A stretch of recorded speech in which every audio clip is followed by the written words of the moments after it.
Buenos días, amigos. Hoy lunes 19 de febrero de este 2018. Muchos asuntos se definen este fin de semana, por lo que veo, en asuntos políticos, posiciones. Y también se aclaran perspectivas de otros. Pero debemos comenzar por lo bueno, lo muy bueno. La República Dominicana estableció anoche, como siempre, y está aconteciendo en asuntos de deportes, un referente. Miren, por primera vez 2 dominicanos participan en el juego de estrellas del baloncesto más depurado del mundo, que es el baloncesto de la National Basketball Association, NBA, de los Estados Unidos de América. Pero más que eso, una de las estrellas de ese juego anoche fue sin duda alguna Karl Anthony Towns, cuya madre, de origen enteramente dominicana, estaba ahí para presenciar el acontecimiento en el que, de manera consecutiva, él es el líder en la NBA de partido de doble mérito, lo que anota y recoge rebotes de más de un dígito, en ocasiones también asistencia, pero lidera la liga de NBA en partidos en los que se va con doble cifra, tanto de rebote como de anotación. En ocasiones, como les digo, también de asistencia, lo que es excepcional para cualquier jugador. Bueno, anoche en el juego de estrellas hizo lo mismo.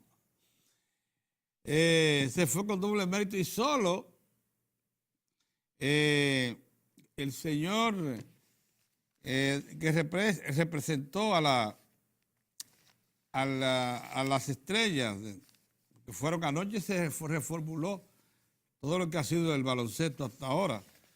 El señor LeBron James encabezó uno de los equipos y Stephen Curry el otro. O sea, ambas superestrellas lo pusieron a dirigir 2 selecciones que representaban el este y el oeste, entremezclados. Ese fue el modelo que se ensayó anoche, que parece que pasó a la prueba. Se impuso el señor James y su gente, y su equipo, su selección, porque en la última hora él mismo, LeBron, anotó un canasto que fue importante, empató el partido y finalmente ganaron el juego por fracciones. Eso hizo que el juego fuera interesante, muy competitivo.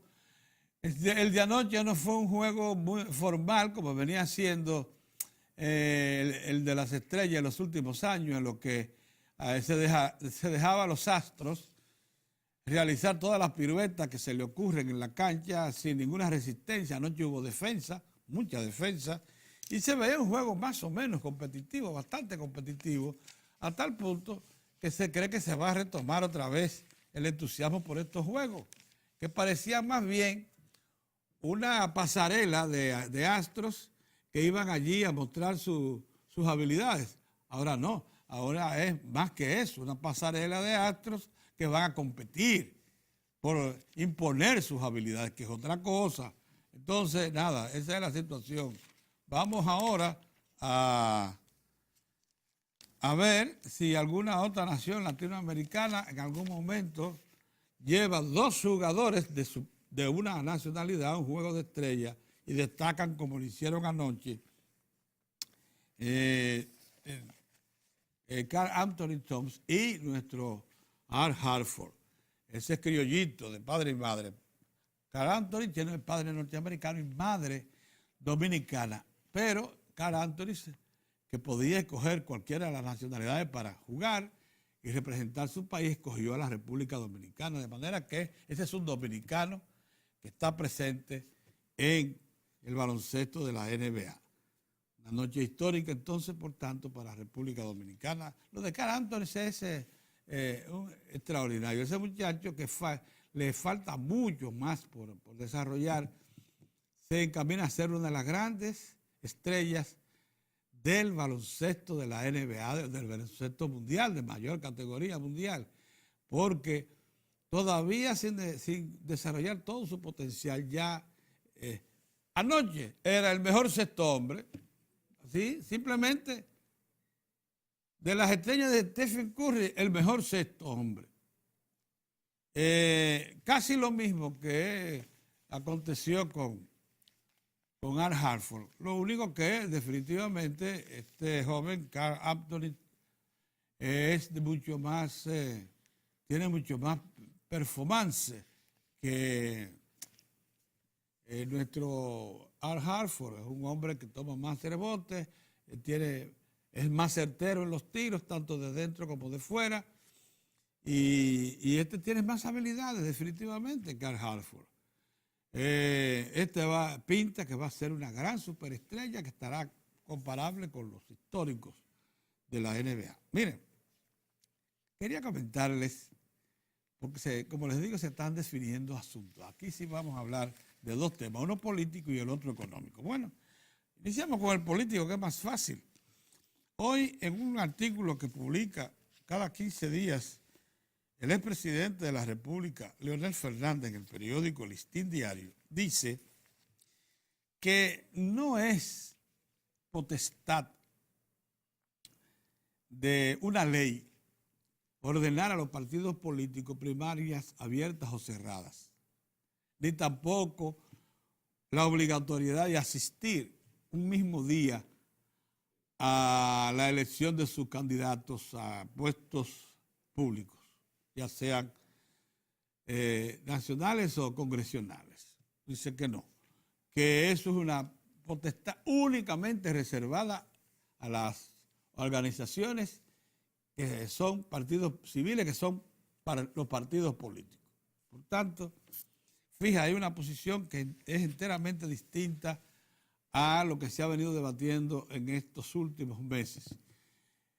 Para que no quede dudas, el doctor Fernández dice que es la mayoría del PLD la que va a decidir si acude a la selección de sus candidatos con primarias con su propio padrón, para lo cual que es lo que establecen los estatutos, pero puede echar para atrás eso y revisarlo, para hacerlo con un padrón abierto, el de la Junta Central Electoral. Es el propio PLD el que puede, por tanto, también señalar su fecha de elección, no necesariamente el mismo día y hora que los demás, no necesariamente. O sea, como institución civil el PLD, dice el doctor Fernández, y para eso dice apoyarse en derechos y además en la ley, está en la obligación de decidir su propio futuro y no se le debe imponer por ley. Bien, al decir eso crea un ambiente enteramente distinto a lo que se pretendía, y era que la ley de partidos políticos dispusiera que cada partido deba elegir sus candidatos de manera con su padrón propio. Y eso, dice el presidente, eso no corresponde a la Junta Central Electoral ni a la ley. Eso le corresponde a cada partido decidirlo. Bien, pues resuelto eso, será el propio PLD el que va a decidir si lo hace de una manera o de la otra, de la manera que lo reclama un sector del partido o de la manera que lo reclama el otro sector del partido. O sea que es interesante eso. Ahora, es un tema que está en proceso de definición y que a nosotros nos interesa muchísimo porque lo hemos venido siguiendo por muchos años en nuestra condición de reportero. Es el destino final que tendrán las zonas francas en la República Dominicana. Nosotros no teníamos zonas francas hasta los 1970. Se montan las primeras, a pesar de que la ley 299 del 1968 establecía esa posibilidad. No comienzan a surgir hasta inicios de los 70 y toman mucho vigor a partir de los 80 con la iniciativa Reagan para las Américas.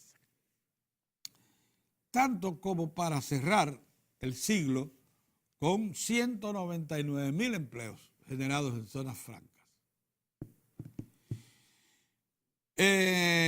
se beneficiaron las zonas francas de la República Dominicana porque nosotros teníamos acceso preferencial, acordado por la iniciativa Reagan de los Estados Unidos, al mercado norteamericano, y porque nos favorecía la ley de multifibras, que obligaba a, que le permitía a los Estados miembros de la Organización Mundial de Comercio, caso Estados Unidos, Europa, establecer cuotas, y dentro de esas cuotas condicionalidades para recibir tejidos, confecciones.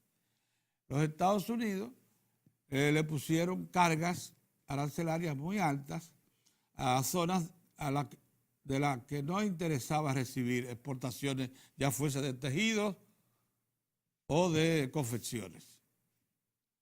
Caso el sudeste asiático, sector oriental, pero a sus aliados naturales, su traspatio, como han dicho siempre los norteamericanos, América Latina y el Caribe, a eso les creó un acceso especial que le permitió, por ejemplo, el desarrollo de una potente industria textil.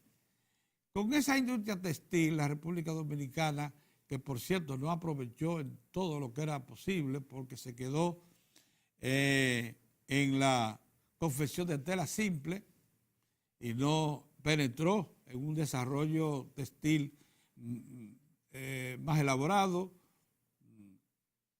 se quedó en los tejidos simples de punto y no entró a tejidos más elaborados, como les digo, y no produjo materias primas propias, o sea, nunca cultivó algodón que fuese capaz de incorporarse a tejidos sofisticados, un algodón simple que, por cierto, solo servía para hacer franelas y cosas como esas,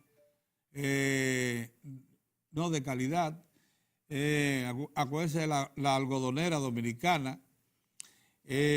Allí existían telares ciertamente y se procesó, se llegó a procesar algodón criollo, pero ese algodón no era de fibras suficientemente indicadas como para producir tejidos de calidad, más sofisticados.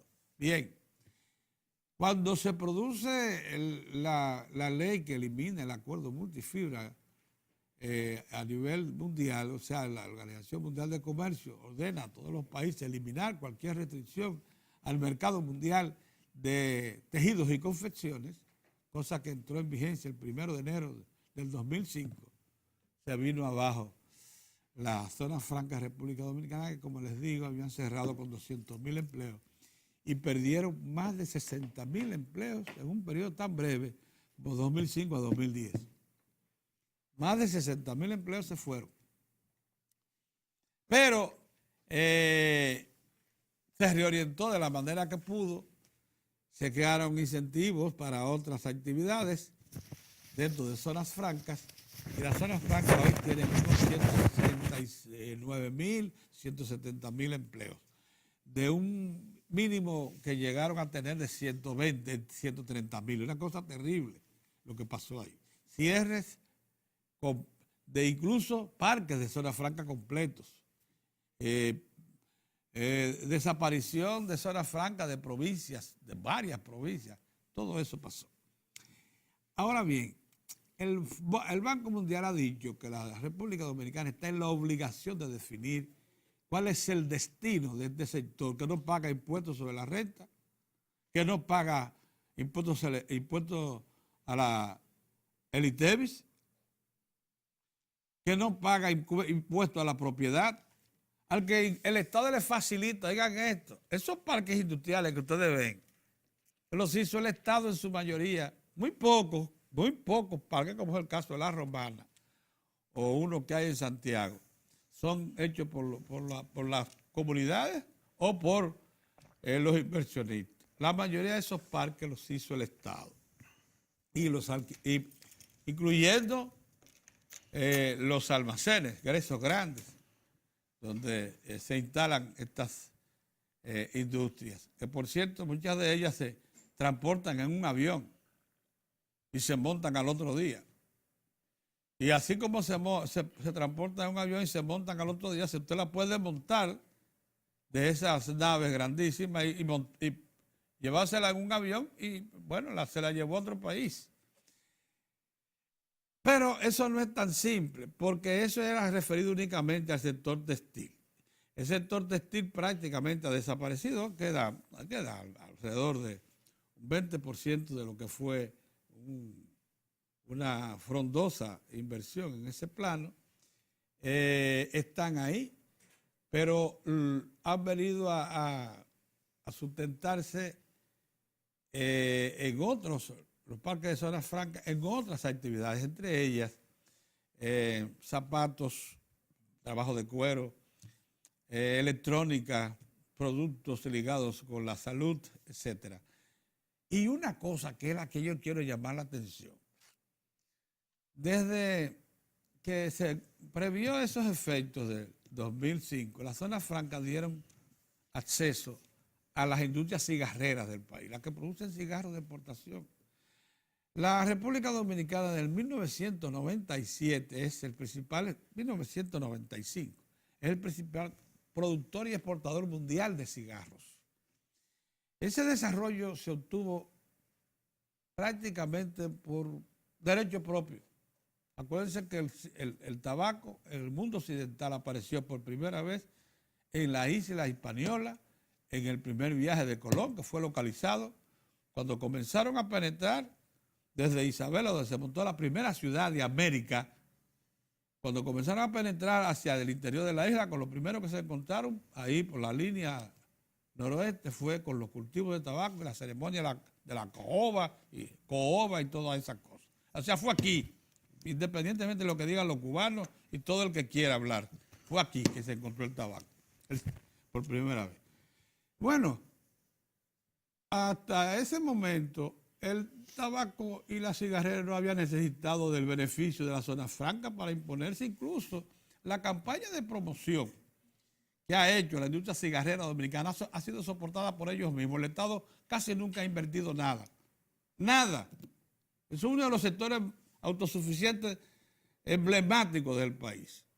Pero más luego, Mozart, buenos días. Buenos días. Se incorporaron a las zonas francas también, a los beneficios de las zonas francas. Oigan ustedes, los invernaderos, ustedes sabían que la mayor parte de los parques de invernaderos del país son también zonas francas.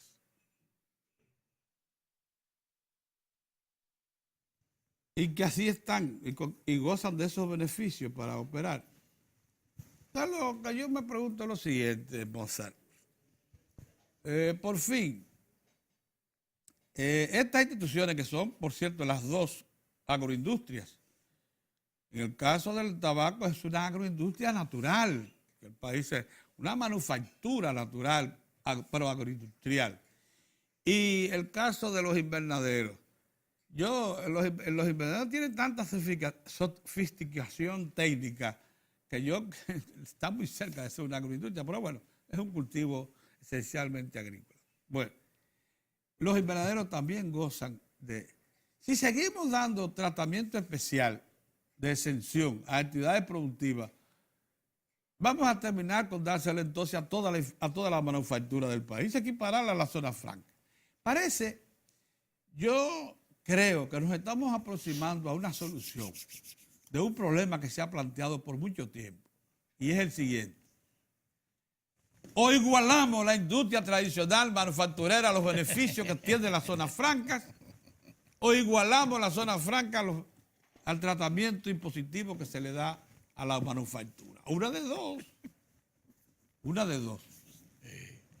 ¿Por qué no podemos seguir con esto? ¿Saben cuántas industrias cigarreras son zonas francas? Más de 50, Mozart.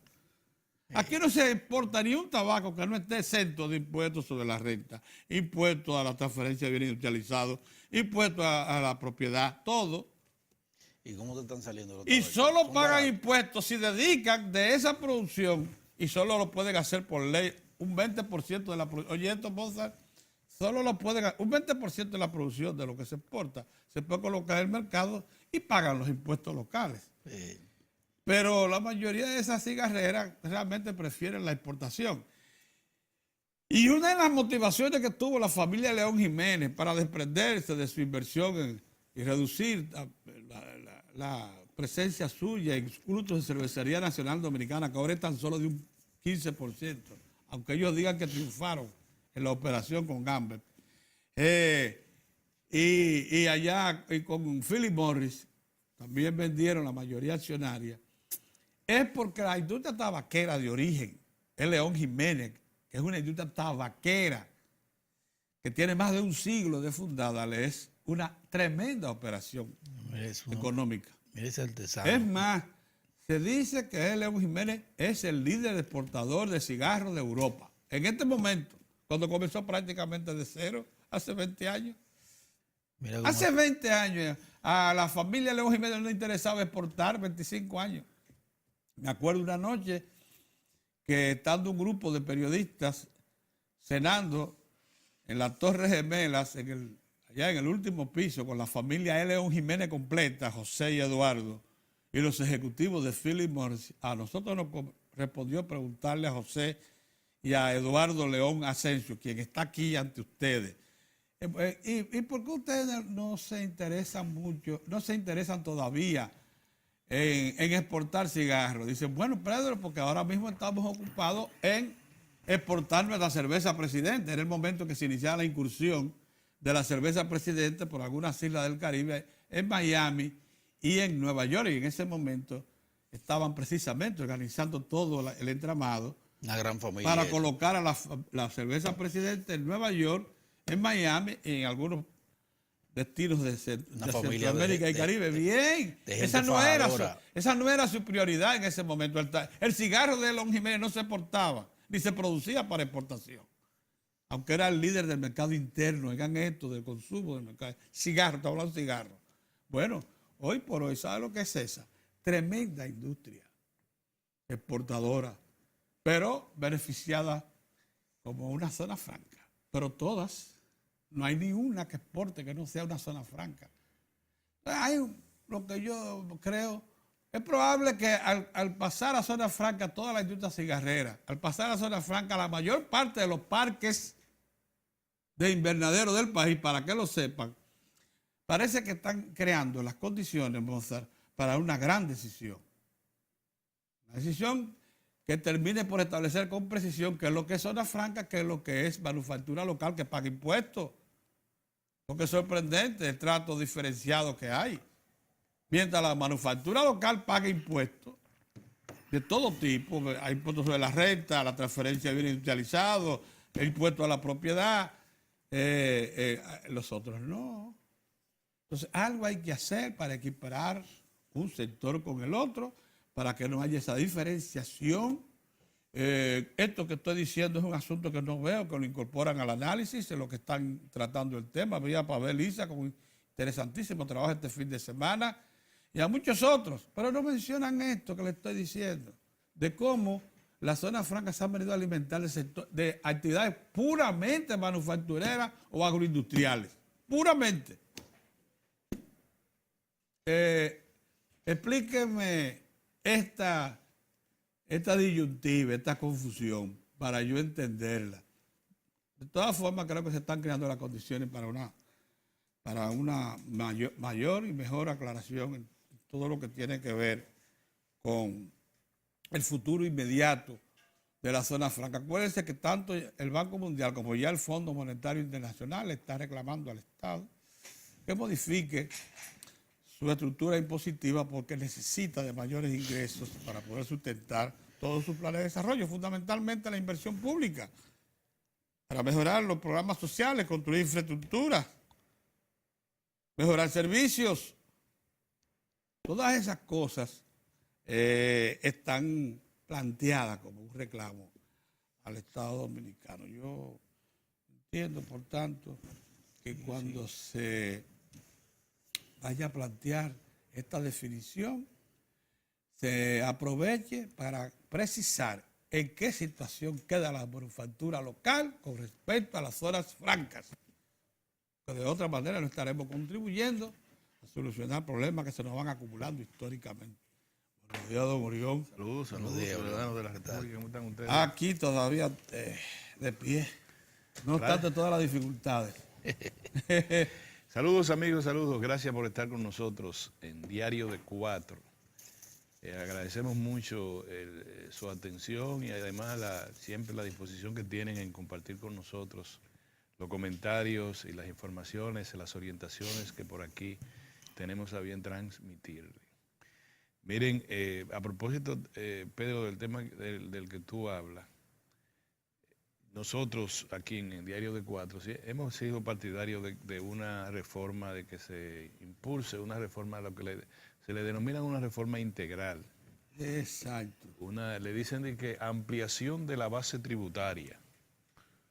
No solamente es ampliación de la base tributaria, sino una reforma fiscal estimula también a sectores, no solamente lo penaliza, sino que al sector que considere emergente en un momento determinado, lo acaricia, vamos a decirle así, lo acaricia por las exenciones, o lo acaricia de alguna manera dentro por reducción de la propia fiscalidad.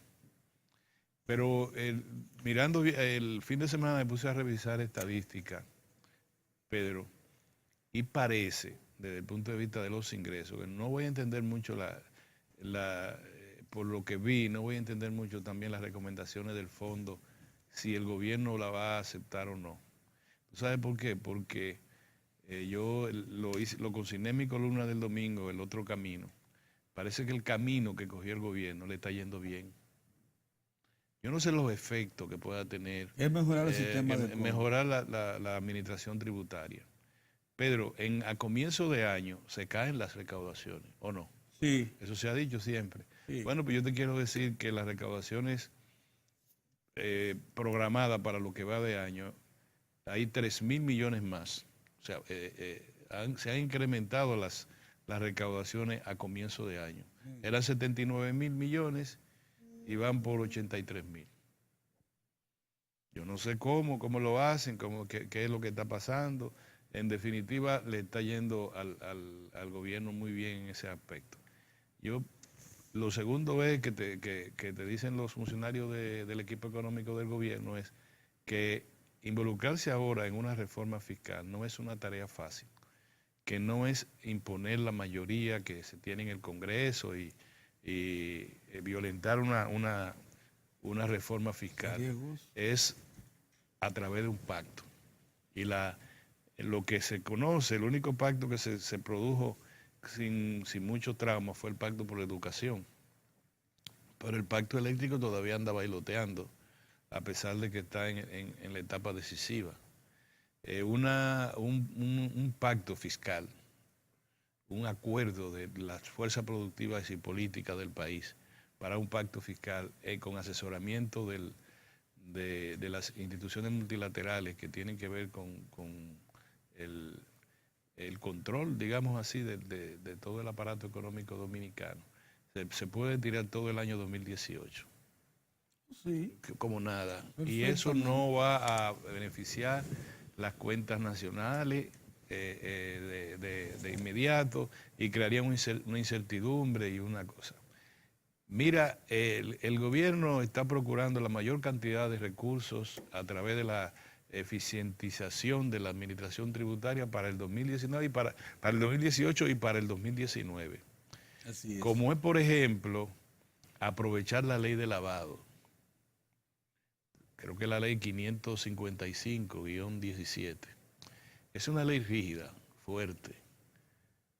En Estados Unidos, el presidente Trump produjo una reforma fiscal para atraer capitales. Es así. Aquí se pueden atraer capitales simplemente con una tasa, con un impuesto. Una tasa puesta al reintegro de capitales de los empresarios que lo tienen fuera del país. Como aquí tú, también hay muchos que tienen dineros fuera del país. Mucho dinero en paraísos fiscales. Sí, así es. No lo podrían traer al país con la nueva ley de lavado. Tú tienes que legitimar esos capitales. La manera de legitimar esos capitales es pasando por la Dirección General de Impuestos Internos. No hay otra forma, Pedro. Tú puedes tener debajo del colchón de tu casa. Una amnistía. No, porque la amnistía sería 6 meses para la amnistía sería parte de una reforma fiscal. Sí, por eso. Entonces no hay reforma fiscal. Entonces lo que tiene que haber es medida administrativa. No hay, entonces, si tú tienes debajo del colchón de tu casa... Desde el punto de vista administrativo no se puede conseguir una amnistía. No se puede. Entonces, una amnistía tiene que ser una ley. Y una ley, entonces ya que hagan la reforma fiscal.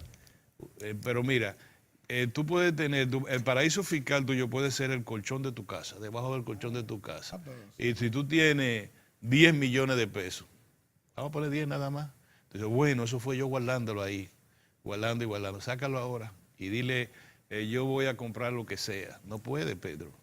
Tú tienes que pasar ese dinero por la Dirección General de Impuestos Internos. Yo por este dinero lo produje de tal manera, no lo reporté en los años tales y tales, y entonces, de alguna manera, el Impuestos Internos te va a decir, mira, el 29% de eso es mío, porque se supone que en un año tú lo tuviste, por lo que sea, la forma que tú quieras. Ese es mi ahorro. Bueno, tu ahorro tiene que ser en un banco. A propósito de eso, y si encuentran la botija que tenía mi padrino Pedro Antonio Almonte, Tiene que pagar los impuestos. Nunca apareció, era el hombre más rico de Agua Gorda. Tú declaras que te encontraste una botija, señala el lugar y te van a cobrar el 29% sobre tus ingresos de un año. Ah, bueno. Entonces, ¿cuánto tú te piensas cuando venga eso, que va a venir? En una tasa, en un acuerdo con el empresariado, todos sus capitales están legitimados para retornar al país con el pago de una tasa referida de tanto. Eso tiene que ser ahora o en el 19. O sea, el gobierno está decidido a no realizar una reforma fiscal. Por el tiempo, por el costo político y etcétera, etcétera. Si lo puede hacer como lo está haciendo. ¿Cuánto recaudó el año pasado? 386 mil millones de impuestos internos, 115 mil millones de pesos la Dirección General de ¿Sabes cuánto Aduanas. fue de más? Con respecto a 52, un incremento 52, en términos absolutos, 52 mil millones. 52 mil millones es el 1.2% del Producto Interno Bruto. Ellos le agregaron un punto de porcentaje el año pasado. Ahora, si le agregan 2, le agregaron casi 1,5. Si le agregan 2, se pueden ir a un 16%. Nada más eficientizando. Ahora fue clase media, sí, pequeña empresa. A la clase media ahora, le dieron por el mismo pecho. por el pichirrí. Por el pichirrí. Ahora, yo me imagino que le tocará a los grandes. Y esa risita del camarada no me gusta. Vete ahí que la cotorrita no está ahí. imaginando. Lo que yo, entonces, nosotros nosotros nos alimentamos de realidades. Hay un hecho cierto, no hay reforma fiscal. Ya yo me voy a olvidar de eso. Exactamente. No hay reforma fiscal. Hace muy bien con eso. Vamos a olvidarnos de eso, de que está programado. Ya no hay reforma fiscal. Ahora hay eficiencia en la administración tributaria. Exactamente. Ahora los organismos internacionales que le dicen que hay que ampliar la base tributaria. Oye el término, porque también tengo que aprender los términos, como que ellos hablan. Ellos no te hablan tanto de una reforma fiscal, ellos te hablan de una consolidación fiscal. Sí, te dicen en base a una ampliación de la Ahí le dejo que el fondo, pague. sí, para que tú le interpretes. Entonces, la ampliación de la reforma tributaria no va tampoco a ser posible. ¿Tú sabes lo que puede ser posible? Negociar los gastos tributarios. Pero eso tampoco parece que está en la carpeta. ¿Ustedes se imaginan que los Porque salarios... el ministro administrativo de la presidencia acaba de decir que el sector zona franca no será tocado.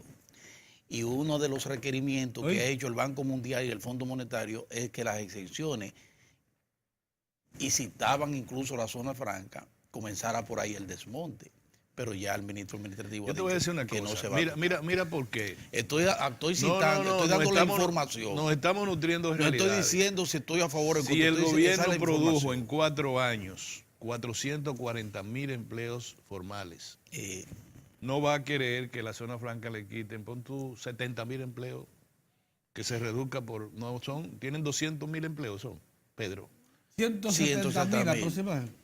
Pon tú que se vayan 50,000 empleos. ¿Otra vez? No, exacto, no lo va a aceptar No, el no gobierno, lo va a aceptar. porque le expliqué a ustedes que el 2018 es el año base. Son de pero no empleo el año, bajito y eso, pero señores... Sí, estamos pero teniendo como por todo quiera. el país. pero no es el podemos año perder del empleo. suicidio. Exacto. No Es el año del suicidio político, es el año de la consolidación Así de la así economía. es. Entonces, Así si es. no hay un pacto fiscal, el gobierno no va a asumir el costo de un desempleo de esa naturaleza, especialmente en zonas donde se gana o se pierde unas elecciones. Santiago, Bonao, San Pedro de Macorís. Pero yo te voy a poner otro ejemplo, Orión, que es valiosísimo, eso que añade a ese que tú dices. Es un país donde todavía no hemos podido mejorar el salario base, que sigue siendo 10,000 pesos, la mayor parte. No llega a los 12,000, que es el salario legal. Tú le vas a incrementar, le vas a poner impuestos a la leche, al arroz, No, a los víveres. no, eso no es posible. Incluso... Te la dejo de ese tamaño. Es contigo porque me mata y sin ti porque me muero. De verdad. A las pastas Es alimenticias, decir, no es tan fácil. a los aceites. No es también es porque te tienen amarrado por el pichirrí con eso, Pedro, porque si tú tienen amplías el amarrado, ingreso, si tú amplías el ingreso, de alguna manera tú podrías grabar algunos, no todo, pero algunos paulatinamente. Lo que pasa es que enseñando al burro a no comer, Pedro, también. Yo no sé cómo una familia puede mantenerse con 10 mil pesos. No. Y el marido y la mujer ganando unos 15 mil, otros 10 mil, 25 mil pesos. No. Cuando tiene que pagar 7, 8 mil pesos de la casa. En cualquier cuchutrín que tenga uno de esos Y barrios. si compran también, una de las cosas, si compran una del sistema No, tiene que subsidiado pagar del 8 mil Estado, pesos. tiene que pagar 8 mil. Y eso, que para ese tipo de personas están del otro lado de la verja de la miseria, Sí, Pedro. sí. Eso no es posible. Entonces, estamos hablando de que el gobierno ha procurado la realidad. La realidad, ¿cuánto tú me das? Mira, en el 2017 te entregué entre aduanas y la Dirección General de Impuestos Internos, te entregamos 52 mil millones más. ¿Cuánto es eso? 1.2 de presupuesto. En este año 2018, ¿a cuánto tú te legas? Bueno, nosotros vamos a conseguir un 2%. Vamos a masacrar a quien haya que masacrar por aduana, como tú lo estás viendo, como están buscando, descubriendo contrabando, y por el ámbito de la fiscalidad, te vamos a por el arancel y por los impuestos. Y ya veremos.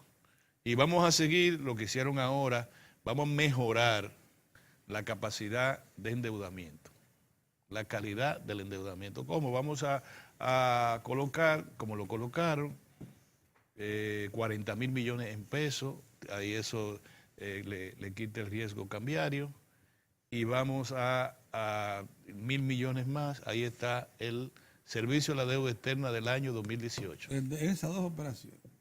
¿Qué es lo que no han querido? Los economistas no quieren explicar eso en español. Por eso que uno hace un esfuerzo para decir como su casa. Si Mozart tiene que pagar, digamos, 20 mil pesos, no lo puede pagar, que está consignado que lo debe pagar en un mes determinado del año, él dice, vamos a tomarlo por este lado. Vamos a ir a la asociación de qué sé yo cuánto, al banco tal, lo asumimos por este lado y pagamos ese. ¿Qué deuda tiene? La misma. Porque pagó intereses y deuda vencido al mes que él dijo. Y tiene la misma. Entonces Mozart dice, no, yo lo voy a conseguir a una tasa menor para el costo del servicio cuando se presente en el próximo año que él lo requiera. Yo lo voy a conseguir una tasa menor. Y él se va y busca los niveles de tasa de interés que hay en el mercado y lo consigue menor. Eso hizo el gobierno ahora. El gobierno procuró en uno de los préstamos en dólares 30 años. 6 puntos, qué sé yo, cuánto, ¿verdad? Sí. 30 años, o sea, lo prorrateó ¿para qué? Para que el tipo de interés fuera menor. Y la otra a 5 años, pero en pesos. Evita que en los próximos 5 años, por las razones que sean, se incremente la tasa de interés, incremente la deuda. ¿Qué es bueno el endeudamiento o no? Bueno, no es bueno, pues vámonos con la reforma. Ah, no quiere. ¿Quién es que no quiere la reforma? Tú. A mí qué me importa la reforma, a mí me va a ir bien, porque ahora me tienen aquí. A quien no le conviene es a fulano, a sutanero, a perencejo. Asómate arriba y abajo, a los súper ricos y a los de abajo. A los de abajo que pobres. no me pongan nada, yo compro arroz, habichuela, carne, pastas alimenticias, pimienta, todo, aceite, todo eso, libre de impuestos. Bien, y lo de arriba, ya tú comprendes. Deme, ¿cuántos son? 140 mil millones. 240 mil millones en exenciones y exoneraciones. Entonces, una cosa, cuando ¿ustedes saben cuánto es el encarecimiento de la economía? Son casi 815 millones, un cálculo que hicimos un amigo mío y yo. 815 millones de dólares adicionales por el pago del petróleo. Ahora, la economía lo tiene. Lo que pasa es que las exenciones que hay, entonces el Estado está pagando un costo o no. Porque es la economía la que lo va a pagar. Ahora, la economía tiene la ventaja que le está ingresando entre 26 a 27 mil millones de dólares. La economía genera los dólares que tiene. Ahora, eso, Pedro, los 800 y tantos millones, ¿se va a reflejar en qué? En la cuenta corriente de la balanza de pago general, ¿verdad? Eso significa que no vamos a tener la baja que tuvimos en ese déficit considerable, 1.2% porque el petróleo aumenta y está a 48.7 que lo pusieron. Está aquí, mira, yo estoy hablando y no lo había visto. Petróleo, No, el petróleo como lo consignaron en el presupuesto. No, a 50 y pico. No, 48.7. 48, no llegó a 48.7. No, revisando este fin de semana yo. 48.7, estaba revisando, digo, ven acá. 48. Entonces, es para que hablemos un poquito claro con la gente, es el cálculo. ¿Y cómo está? ¿Dónde está? Proyectado para todo el año. Está a 63,89. Ese es el precio de referencia para nosotros. Sí, el de referencia, el West Texas, míralo ahí. 63,89. Eso se puede ir a 1.000 millones si sigue aumentando. Si se mantiene promedio $60 el barril, promedio de aquí a fin de año, la economía dominicana va a tener que buscar adicional más de $800 millones. De eso que estamos hablando. Aquí hay mucha hipocresía también, ¿eh? El gobierno está haciendo una política de conveniencia a corto plazo. Son 2 años que nos quedan, dirán 18, no, son 3 años, ¿verdad? Casi 3 años. Pero fundamentalmente años 2018 y 2019 el gobierno quiere pasarlo con sus programas sociales que no se perturben. Y le han dicho los recaudadores, no se preocupe, presidente, usted tiene el dinero con nosotros. Así es. Y yo quisiera decirlo de la manera más cruda. Para tranquilizarlo. No, ya. Entonces, usted tiene para su visita sorpresa, sí. Tiene para esto, sí. La redistribución del ingreso en los términos como lo hemos hecho se va a mantener. Eso es lo que le han dicho. Y el índice general de precios se va a mantener controlado. ¿Qué le dicen las autoridades monetarias al Ejecutivo? Mira, la inflación va a estar controlada. El tipo de cambio lo vamos a tener controlado conforme a las previsiones. ¿Va a estar cuánto? 1 punto más, 2 puntos más y punto. ¿De verdad? Entonces, la economía se va a mantener estable, la economía va a crecer 5.5%. Y todo lo demás es cháchara. Por eso que en un informe que apareció en esta semana, Mozart y Pedro, señalando que el discurso de la oposición es difuso y es una especie de humareda, no tiene contenido y le están llamando la atención los que saben de eso. Y por eso que tú ves ya que uno de los precandidatos de la oposición habla de ir a un pacto político. Es decir, tener principalía en temas que interesen a la nación. No se puede estar constantemente con disparates. Y a nivel del Partido de la Liberación Dominicana, yo quisiera llamarle la atención al liderazgo político. De que a mí me enseñaron, y yo creo que a Mozart y a Pedro también, que los líderes dirigen. ¿Es así, Mozart? Sí, así es. Los líderes no se dejan dirigir ni por un lugarteniente. Yo no creo que Hitler se dejaba dirigir por un lugar. Ellos oían porque... No, oír es otra cosa, pero que diga uno, yo soy el que mando. No. Un líder de verdad no permite eso. Yo le llamo la atención a los líderes del partido, que para eso son líderes. Cabeza fría, aunque arde el corazón. Y que los asistentes, los lugartenientes, los ministros esos mismos, los que lo asisten o los que están cerca, que aconsejen, pero que el líder sea el que piense que va a hacer. Porque esta vez el Partido de la Liberación Dominicana está en manos no de su dirigencia, está en manos de su liderazgo. ¿Es así, Mozart? Así es. Los líderes, y yo le estoy llamando la atención, hoy en la mañana vi algunas cosas, el fin de semana lo estaba viendo, me da la impresión de que los líderes están dejando que el corazón le gobierne la cabeza. Sin embargo, hoy Leonel Fernández fija su posición con respecto a la ley del partido. No, yo no estoy diciendo, Pedro, hoy, ahí vas tú. No te metes en eso, ni siquiera mencionando nombres para que no digan nada. Él fijó su posición. Yo lo vi.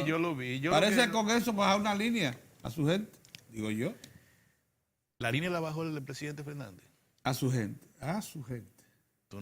La pregunta, yo le voy a pasar a Mozart porque la pregunta tú no me la respondes. El artículo de hoy fija posición.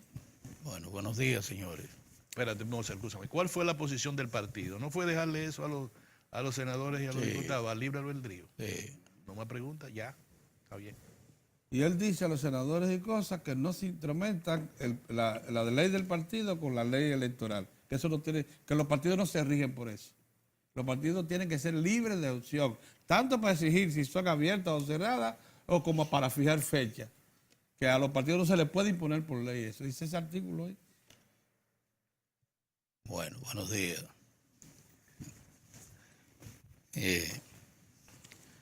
La verdad es que es una lástima que mientras se están discutiendo quién debe ser el candidato, que en el fondo es Sí. el candidato del 20 para uno que otro partido, envuelto ahí en una cháchara sin sentido. Es muy lastimero que una inversión tan considerable como la que se está haciendo en la educación se coloque en riesgo precisamente por la falta del peso específico de un liderazgo al interior de un partido, en este caso el Partido de la Liberación Dominicana. La ADP, dirigida por el PLD, está dando una demostración de incoherencia, porque después de tomar una decisión de tanta envergadura y de tanto sacrificio para el Estado y para la población, para los contribuyentes, muy bien justificado, como fue un 4% del presupuesto, que es una considerable cantidad de dinero para un Estado carente de suficientes recursos para responder a todos sus requerimientos. Y de cumplir a pie justicia. Nosotros vemos que solo el gobierno,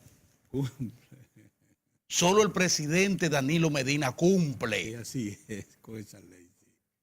Sí. mientras la ADP le da la espalda y ahora se coloca de frente a la reforma. Es egocéntrica, solo prefiere. De frente a la reforma, y el partido no dice nada. Solo quiere que le No, favorezca a ellos. espérate, déjame seguir. Sí. Déjame seguir. Porque es de eso que hay que hablar. De eso que yo quiero que hablen los líderes.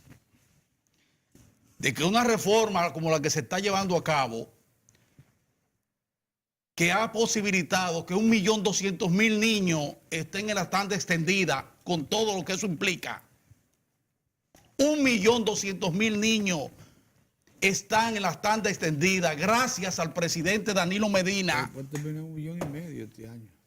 que decidió cumplir con la ley del 4% y está respondiendo a esa ley, a esos recursos. ¿Cuántos planteles escolares tenemos nuevos? ¿Cuántos se inauguran semanalmente en el país? ¿Cuántas veces le ha aumentado el presidente Danilo Medina a la ADP el salario del 2012 a la fecha? Ganan más de 40,000 promedio. ¿Qué ha pasado? ¿Qué ha pasado con el proceso de modernización efectiva de la Escuela Nacional, con esos laboratorios?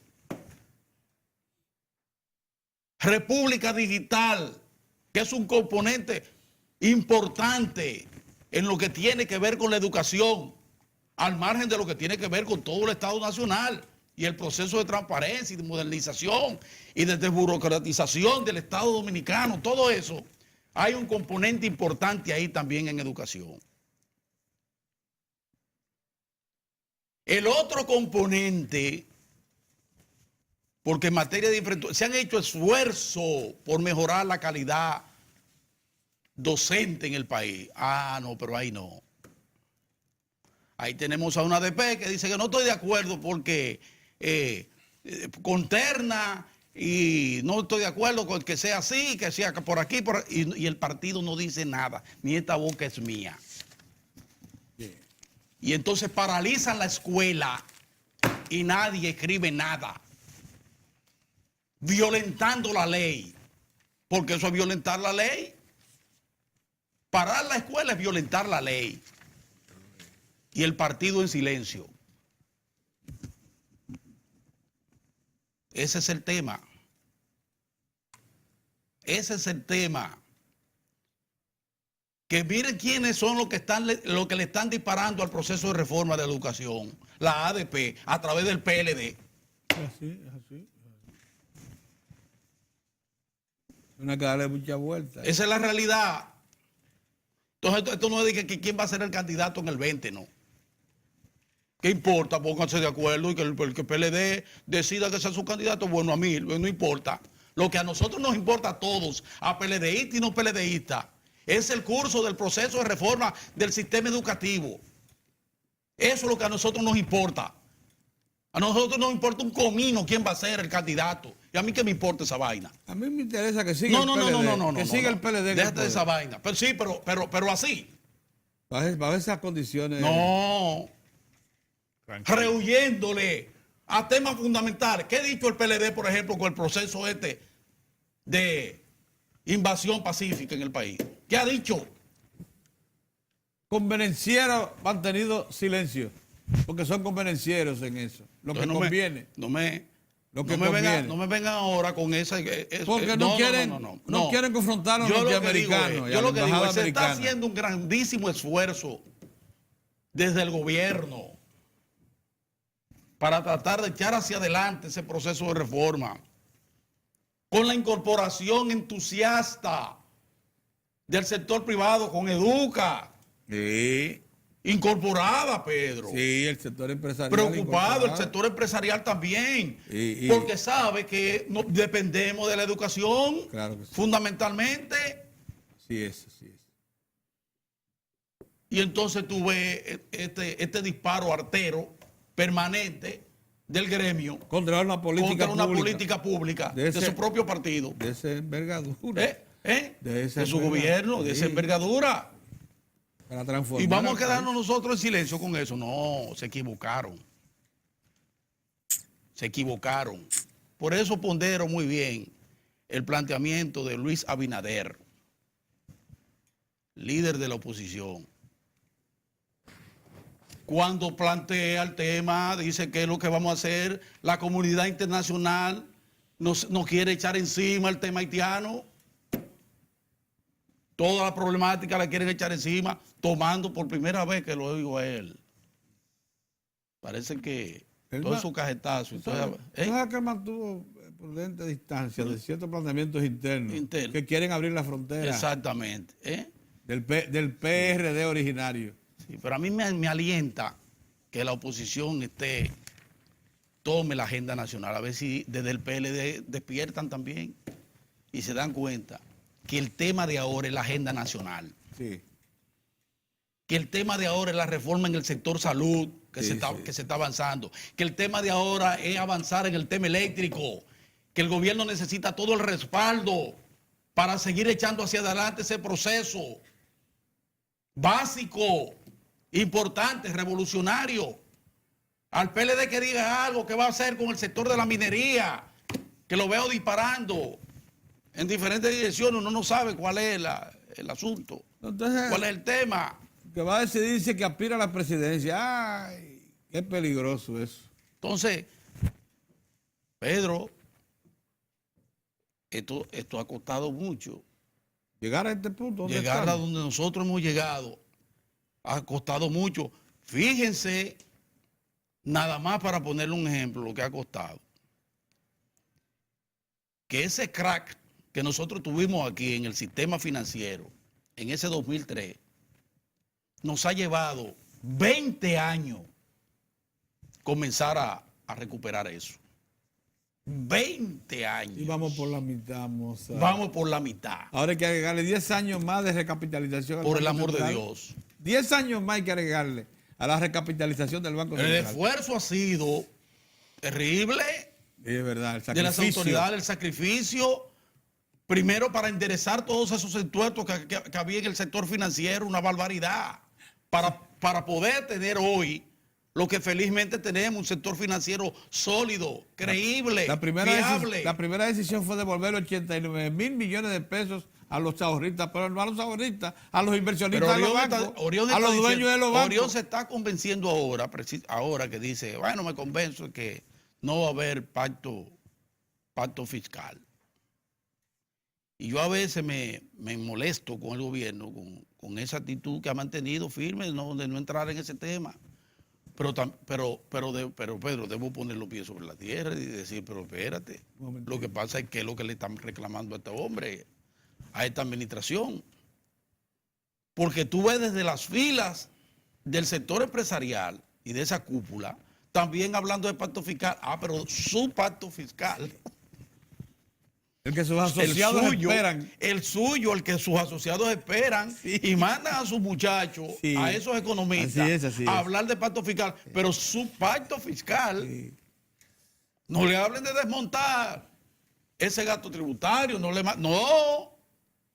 de eso no le hablen, porque de eso no quieren. Entonces hay que entender que a pesar de que hace falta, como dice Orión, hace falta un pacto para una fiscalidad integral, una reforma integral, no menos cierto es, y hay que reconocerlo, que esa ponderación, por ejemplo, que le dan todas las encuestas a este presidente, a Danilo Medina, Todavía decimos 50. tiene el sustento, rondando los 50. está sustentada. Ustedes saben que en esas realizaciones, a pesar de las carencias, de no tener, sin embargo, nosotros estamos avanzando, porque es lo que yo le digo, es lo que yo insisto, vamos a enfocarnos en este parteagua que es el 2018, como dice Pedro, y en este gran reto que es el 2018, como dice Orión Mejía, para ver si nosotros, primero, concluimos los procesos que están en marcha, los proyectos en marcha. Del PLD, dándole prosecución a políticas. Proyectos que están en marcha. ¿Cuáles son esos proyectos que están en marcha? Bueno, usted tiene el teleférico, usted tiene el metro de Santo Domingo, usted tiene el proceso del pacto eléctrico para encender en este mismo año la primera de las 2 plantas a carbón de Punta Catalina, acelerar el proceso de construcción de la presa de Montegrande, continuar con el proceso bastante costoso de reforestación para el rescate del ambiente, pero sobre todo continuar con el proceso de reforma en educación y salud. Y entonces adentrarnos en el otro componente que para este humilde servidor es el básico. Ver cómo nosotros nos quitamos de encima una de las más grandes falencias que tiene este país, que es esa carga de Haití sobre la República Dominicana. Mozart, tú vuelves sobre eso, sí, y voy a continuar. De la misma manera que ese sector empresarial no puede justificar en muchas de sus áreas esa cantidad de recursos increíble que deja de percibir el Estado por darle por otorgarle esas exenciones y el costo que eso significa para nosotros, para la clase media. De esa misma manera nosotros tenemos que decir que se hace insoportable continuar dándole esos niveles de servicios en salud a la población haitiana que nos cuestan casi 6.000 millones de pesos del presupuesto en salud solo en madres parturientas haitianas. Y contar los gastos por Sin las enfermedades. contar los gastos por enfermedad. Introducen. Sin contar lo que pasa en educación. Sin contar con el desmonte. Uf. Entonces, esos son temas que nosotros debemos afrontar. Bueno. Y eso es lo que yo quiero escuchar del liderazgo político a todos sus niveles. Sobre todo en el Partido de la Liberación Dominicana. Lo dejo ahí porque ya llegó nuestro invitado. Señores, vámonos a un cambio, vamos a retornar casi de inmediato. El tema que queda para mañana y para los próximos días, eso de que se dé el primer caso de una mujer que cae presa por el tema del aborto. Ay, mi madre. Vamos a dejarlo para mañana a reflexionar y hay que Que solo fueran reflexionar. 3 mesecillos. 3 mesecillos, eso es del Pedro. Eso abre un debate bastante fuerte. Sí. La coerción, sí. Vámonos a un cambio y vamos a retornar Interesante, casi de ¿verdad? inmediato. Vamos a retornar. Interesante.